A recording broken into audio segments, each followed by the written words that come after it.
Pak Anies Baswedan memang mengatakan bahwa dari pertemuan ini sudah tidak lagi membicarakan masalah solid atau tidak solid, itu sudah lewat masanya. Tapi kemudian tidak bisa disalahkan juga masyarakat kalau melihat dinamika yang terjadi pada koalisi perubahan untuk persatuan ini mempertanyakan solid nggak sih sebenarnya? Karena masih ada kebuntuan soal calon pendamping, calon wakil presiden yang akan mendampingi Pak Anies Baswedan. Kemudian juga soal cuitan Andi Arief yang juga ini mendapatkan sorotan ataupun perhatian dari masyarakat. Ada lagi aktivitas dari beberapa partai anggota koalisi yang kemudian didekati ataupun juga melakukan pendekatan pertemuan dengan partai-partai dari koalisi lain.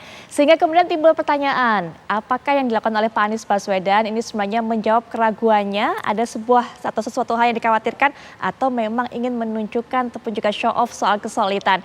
Kita akan bahas mengenai hal ini, sudah hadir di samping saya Mas Adi Prayitno yang juga merupakan pengamat politik yang akan memberikan pandangannya. Assalamualaikum warahmatullahi wabarakatuh. Selamat malam Mas Adi. Waalaikumsalam warahmatullahi wabarakatuh. Selamat malam Putri. Baik, Mas Adi Prayitno menemani saya di studio, tapi sudah hadir juga narasumber yang mewakili Demokrat, kemudian juga Nasdem yang bergabung dalam perbincangan ini memberikan pandangannya juga, tapi melalui daring. Sudah hadir yang pertama Mas Hersaki Mahendra Putra. Assalamualaikum warahmatullahi wabarakatuh. Selamat malam Mas Hersaki. Waalaikumsalam warahmatullahi wabarakatuh. Selamat malam Mbak Putri, selamat malam Mas Adi, selamat malam Gus Coy, sehat selalu untuk kita semua. Baik, ada juga Gus Effendi Coyri ataupun juga Gus Coy. Assalamualaikum warahmatullahi wabarakatuh. Selamat malam Gus Coy.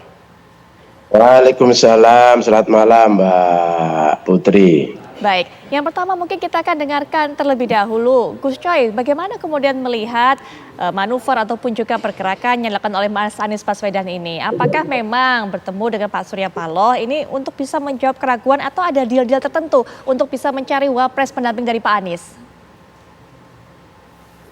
Ya, pertama yang dilakukan itu bagus. Dan memang komunikasi harus intensif. Kalau menggunakan teorinya Mas Adi Prayitno itu, seseorang yang punya iman itu sering imannya naik turun. Jadi bahasanya itu yazid wa yangkus, tambah, kadang turun gitu kan. Itu. Nah, di dunia politik mungkin juga begitu. Di dunia kita bekerja sama, mungkin juga begitu. Nah, ya. Jadi kalau di koalisi ini iman siapa yang naik turun? Bentar ya. Saya lanjutkan.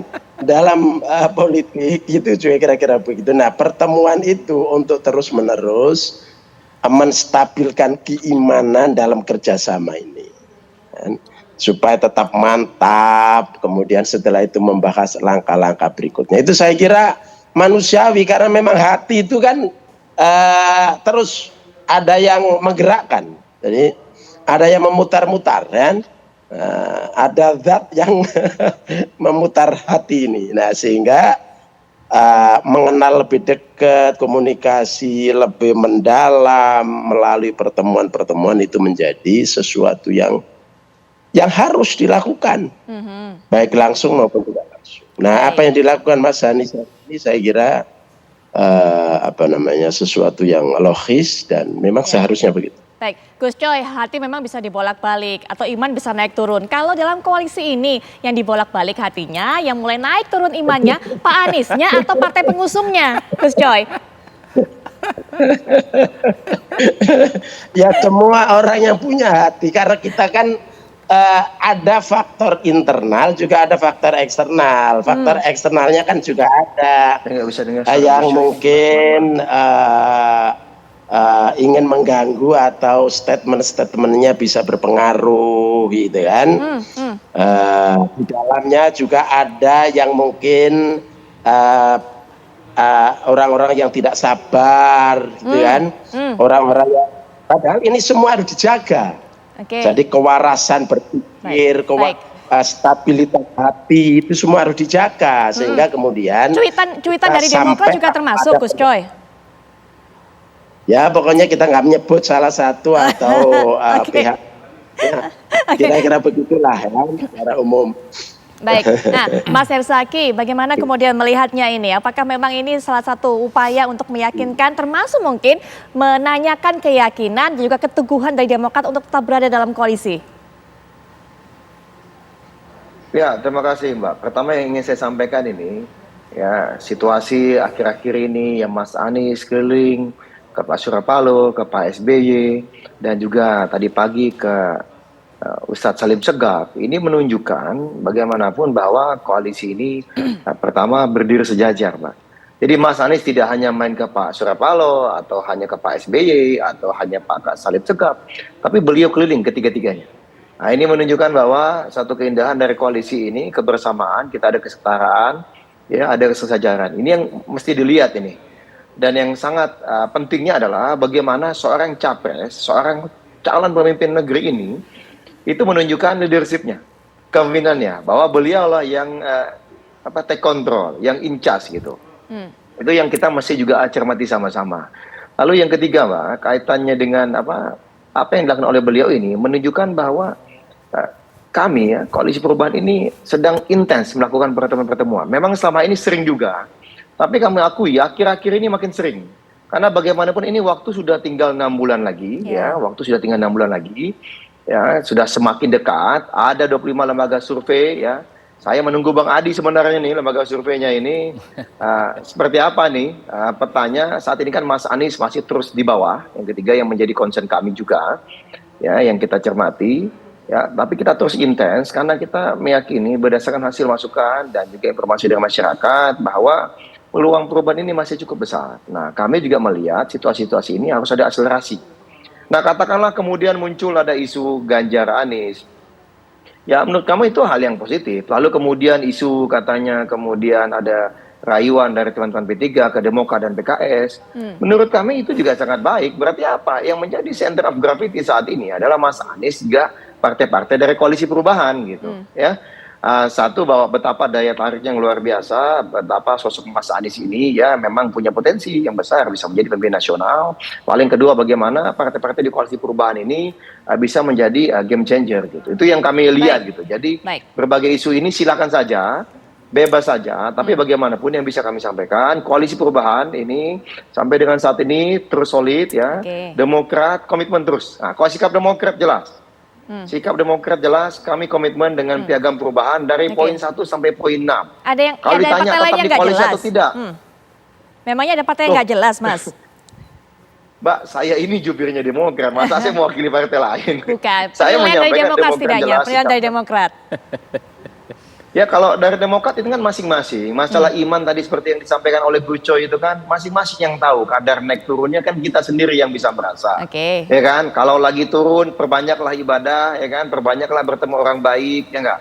Biar makin naik lagi imannya, kan begitu. Jangan malah berkumpul dengan yang nafsi-nafsi kata Bang Adi Hidayat, Bang Adi Prayitno gitu loh, ya kan. Nah, jadi kalau dari kami, bagaimanapun melihat situasi saat ini, Demokrat komitmen. Piagam, poin 2, baca pres tentukan cawapres. Ketiga, kriteria cawapres jelas. Keempat, ya kan, bahwa akan ada deklarasi dalam waktu tidak terlalu lama setelah ditandatangani oleh piagam. Kami komitmen dengan itu semua. Baik, sampai di situ dulu kita lihat, kita dengarkan tadi komitmen dari Demokrat, kemudian juga banyak pernyataan menarik yang kita bisa bahas dari Gus Coy. Mungkin penilaian Anda dari dua pernyataan disampaikan oleh dua narasumber mewakili dua partai ini, Mas Adi. Singkat saja dulu. Ya, memang secara prinsip bahwa Poros Perubahan ini ingin menegaskan bahwa mereka ini tidak tergoda iman politiknya oleh rayuan-rayuan politik dari manapun.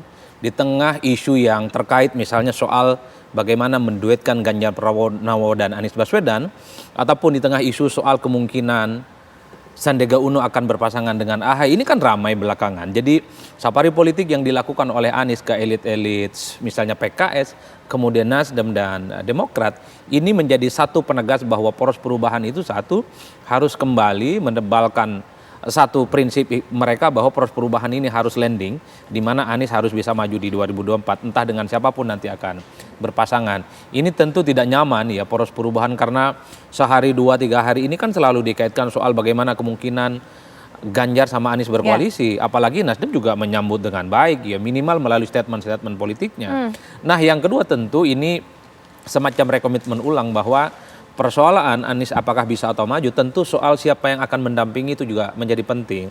Karena apapun judulnya, ini kan perang terbuka antara Demokrat dan Nasdem, itu seringkali terjadi.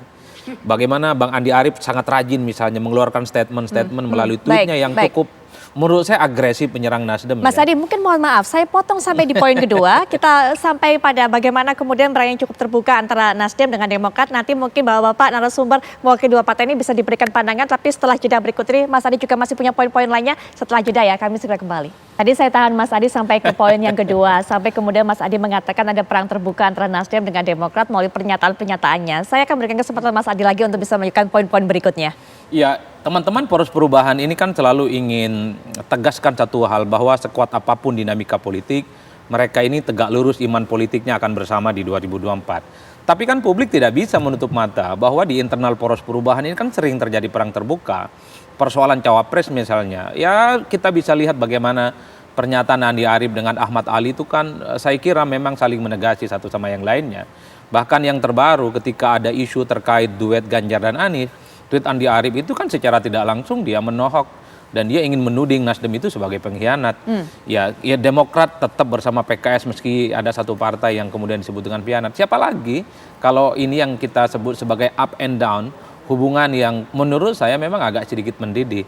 Dalam konteks itulah kemudian safari politik Anies ketemu dengan elit-elit partai di Poros Perubahan menjadi penebal. Jangan sampai perang terbuka ini selalu disampaikan kepada publik. Ini nggak kontraproduktif karena poros perubahan yang lain, poros-poros yang lain maksud saya, itu akan tergoda untuk mengajak kerjasama partai-partai yang ada di dalamnya. Ya terbukti ketika ada isu soal Ganjar dan Anies, pada saat yang bersamaan nggak lama setelah itu isu tentang Sandi dan Ahy juga muncul. Itu artinya publik, elit-elit yang melihat dari jauh, Poros Perubahan ini kan nggak solid-solid amat. Kuncinya adalah soal cawapres. Ini yang sampai sekarang belum clear, makanya Gus Coy tadi mengumumkan ya ini kan ibarat iman, yaziduh wa yanqusu, jadi kadang ya turun kadang naik, ada dinamika di dalamnya yang memang ini tidak bisa ditutup-tutupi. Baik, Gus Coy, langsung saja ada perang terbuka antara dua partai ini, Nasdem, Demokrat. Jadi kalau kata Mas Adi, nggak solid-solid amat kok koalisi perubahan ini. Gus Coy, silakan. Ya, jadi yang perang terbuka bukan Nasdem dan Demokrat. Di dalam institusi ini kan memang ada banyak karakter, kan? Tapi secara institusi solid itu sudah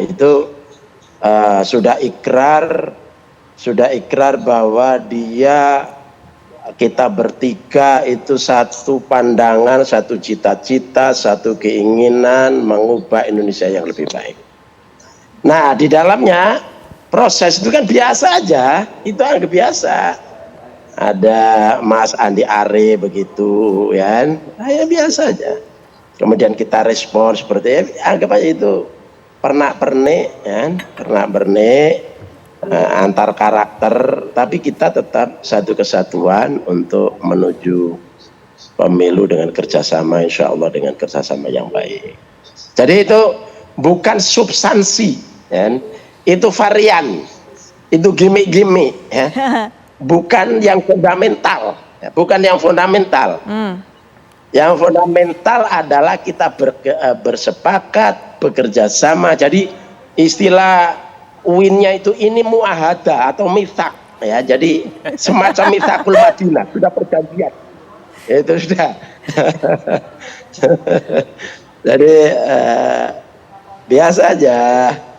Jangan terlalu diperlebar, Adi, ya. Seolah-olah itu yang substansial, bukan. Itu varian-varian biasa. Baik, itu biasa kalau kata Gus Coy. Tapi kalau kata Mas Hersaki gimana Mas Hersaki? Apalagi kan kemudian Demokrat kita tahu merupakan yang waktu itu kita dengarkan salah satu partai yang mendorong Pak Anies, ayo dong sudah diumumkan siapa pendampingnya, Mas Hersaki. Ya ini sederhana Mbak, ini kan memang koalisi perubahan bagaimanapun kita membangun budaya baru sebenarnya. Mengembalikan budaya masa lalu yang sempat hilang dalam konteks bagaimana kita ini membangun demokrasi yang sehat. Nah kalau satu sisi ada yang menyampaikan tidak solid, tapi di sisi kami ini adalah suatu bentuk demokrasi gitu. Bagaimana kita punya kader, ya kan, punya teman-teman yang punya aspirasi bisa menyampaikannya, kan begitu. Ya kan, dan tidak perlu ditegur, tidak perlu juga dihukum kan. Atau bahkan dipecat, kan enggak lah gitu. Kalau kita enggak gitu ya. Itu pertama. Yang kedua bagaimana juga kami ini kan dengan Nasdem misalnya dalam konteks Pilpres ini kan baru pertama kali bekerja sama. Meskipun 2004 Pak Surya Paloh dan Pak SBY sudah bekerja sama. Ya kan, begitu juga ada teman-teman PKS ini. Meskipun kita sudah lama dengan teman-teman PKS, tapi kan bertiga ini kan satu hal yang baru ya. Sehingga kita perlu melakukan kalibrasi. Ya namanya dalam proses kalibrasi kan penyesuaian, penyocokan, ya wajar aja. Mungkin di sisi sini sudah pas, di sisi sana masih agak goyang dikit, agak geser dikit. Ya kok bagi kami ini dinamika yang masih sangat-sangat wajar dalam suatu bentuk koalisi. Kita, apalagi kita dari spektrum yang berbeda sebelumnya, sekarang bersatu karena ada keinginan rakyat yang luar biasa ingin melakukan perubahan. Nah, bagi Mas Ahaye sendiri dari Demokrat, rakyat adalah yang utama. Keinginan akan perubahan ini, inilah yang menjadi nyawa kita. Ya, inilah yang menjadi pemersatu kita bertiga. Koalisi ini kan istilahnya bisa come and go, capres-cawapres bisa come and go, tetapi semangat perubahan inilah yang menyatukan Demokrat, Nasdem, dan juga teman-teman PKS. Dan Mas Anies ini adalah simbol perubahan. Itu Mbak yang kami bisa sampaikan. Ya gimana Mbak? Ya itu kira-kira yang ingin kami sampaikan, biasa saja. Gitu. Terakhir Mas Adi menutup juga, biasa saja kalau Gus Coy bilang ini nggak ada yang fundamental esensial kok, ini cuma gimmick-gimmick aja. Kalau tadi Mas Herzaki ngomongnya kalibrasi, penyesuaian butuh. Iya betul, memang biasa saja. Statement Gus Coy itu sebenarnya ditujukan kepada Herzaki, ke Partai Demokrat. Jadi kalaupun toh misalnya Nasdem merespon statement politik dari PDIP, jangan bilang ada pengkhianat dong di koalisi. Kan itu pesannya. Itu pertemuan politik biasa, ini statement politik biasa yang mestinya tidak dianggap berlebihan. Oleh karena itu, kalaupun toh ada godaan-godaan dari luar, isu soal bagaimana Ganjar dengan Anies, nggak perlulah ada tweet-tweet yang kemudian menyerang ada pengkhianat yang itu pasti ditujukan kepada Nasdem, kepada yang lain. Ataupun misalnya ketika soal cawapres tidak kunjung diumumkan, Demokrat jangan terlampau agresif, ya biasa-biasa saja. Toh kita sepakat kok ingin maju di 2024, in the end bahwa persoalan cawapres itu nanti akan segera diumumkan. Toh udah baliho Anies dan Ahaye sudah di mana-mana, apalagi kan kira-kira begitu. Jadi biasa-biasa saja itu bukan dialamatkan ke saya bukan calon, tapi bagaimana statement itu dialamatkan kepada Herzaki sebenarnya, ya enggak. Jadi jangan terlampau panas juga lah kira-kira begitu. Tapi kata Herzaki sederhana, Anies itu Gus Coy nggak mungkin bisa maju tanpa Ahaye. Kan kira-kira begitu ceritanya. Jadi Gus Coy juga jangan terlampau banyak berdansa. Ini yang sepertinya memang yang disebut oleh Gus Coy al-imanu yazidu wa yanqusu, turun naik itu loh. Jangan mengkhawatirkan di antara kami ada yang berkhianat. Karena misalnya Nasdem. Itu Bang Herzaki itu. Bagaimana kita itu yang mengusung dengan penuh resiko. Kemudian kok misalnya ini ada tuduhan kami akan berkhianat kepada kepada Anies. Itu ya mustahil. Betapa bodohnya kita mengusung dengan penuh resiko, hanya ditanggung Pak Surya, yang ditanggung kita semua. Kemudian di tengah jalan kita kok berbeda. Enggak mungkin. Itu akal kita, hati kita masih sehat, ya kan? Jadi dengan penuh tantangan kita akan hadapi. Nah, karena itu trust. Kita harus saling saling memberi kepercayaan, menumbuhkan trust. Saya kira itu. Sama-sama ingin menang kita. Sama-sama ingin menang. Wajar kalau misalnya ada beda cara. Mas Anies sudah sangat baik ya, sudah sangat pas mendadak maraton ini karena ada sense of crisis. Merasa bahwa kita ingin menang, ada perkembangan baru di luar, ya bagaimana kita merespon dengan lebih cepat dan lebih intens. Itu aja kok kami lihat. Jadi dengan sampai Gus Coy, kami juga sepakat. Ya, insya Allah ya Bang Adi, tunggu ya nanti Anies dan yang tadi disebut ya, saya nggak berani nyebut, kalau yang nyebut yang boleh Mas Anies. Ya, jangan terlampau ngegas Demokrat, biasa-biasa saja kata Gus Coy. Baik. Wajar, gas rem itu biasa. Oke, kita sama-sama ingin menang. Baik. Kita lihat nanti seperti apa atau juga sesantai apa pergerakan dari koalisi ini. Tapi terima kasih Gus Coy sudah meluangkan waktunya, Mas Herzaki juga terima kasih sudah rela diganggu akhir pekannya. Mas Adi juga terima kasih sudah hadir memberikan pandangannya.